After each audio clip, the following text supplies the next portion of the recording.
সরকার দাবি করেছে, স্বচ্ছতার সঙ্গে নির্ভীকভাবে বলেছেন যে এই বছরের মধ্যে যাদের জাতীয় সংসদ নির্বাচন হয়, অন্যান্য সময়ের মতো কথা দিয়েও কথা না রাখা।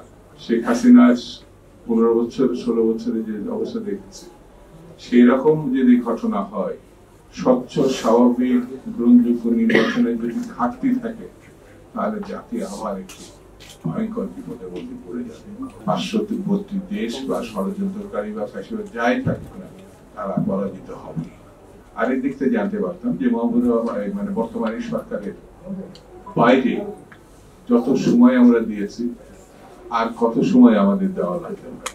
অবশ্য সরকার দাবি করেছে, স্বচ্ছতার সঙ্গে নির্ভীকভাবে বলেছেন যে এই বছরের মধ্যে যাদের জাতীয় সংসদ নির্বাচন হয়, সরকার সেটা উদ্যোগ গ্রহণ করবে।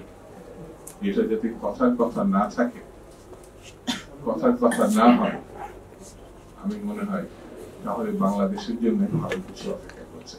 আর যদি অন্যান্য সময়ের মতো কথা দিয়েও কথা না রাখা, অর্থাৎ 72-75 মধ্যে তার আগে কথা দিয়েছিল গণতন্ত্র স্বাধীনতায় তাদের লক্ষ্য, ক্ষমতা আসার পর 3.5 বছরে যে ভয়ঙ্কর পরিণতি দেখেছি, শেখ হাসিনা 15 বছর 16 বছরে যে অবস্থা দেখেছি, সেই রকম যদি ঘটনা হয়, স্বচ্ছ স্বাভাবিক গ্রহণযোগ্য নির্বাচনের যদি ঘাটতি থাকে, তাহলে জাতি আবার একটি ভয়ঙ্কর বিপদের মধ্যে পড়ে যাবে।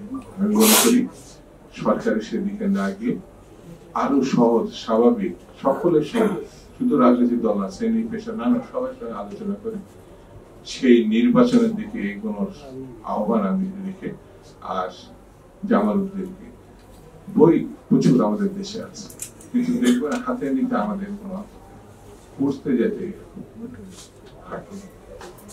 এটি আমাদের আমাদের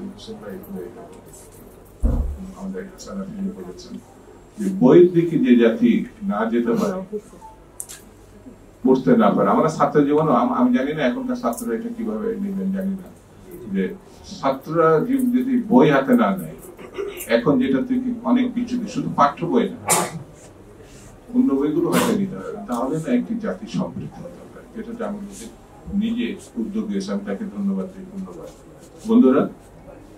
আমাদেরকে সংকটকালীন সময় যেভাবে ঐক্যবদ্ধ থাকি, সংকট এখন দূর হয় না। আমরা আবার ঐক্যবদ্ধভাবে যদি সামনের দিকে এগোতে পারি, আমার মনে হয় 532 দেশ বা ষড়যন্ত্রকারী বা ফ্যাসিবাদ যাই থাকুক না, তারা পরাজিত হবে না হয় কোনো কারণে। সবাইকে ধন্যবাদ।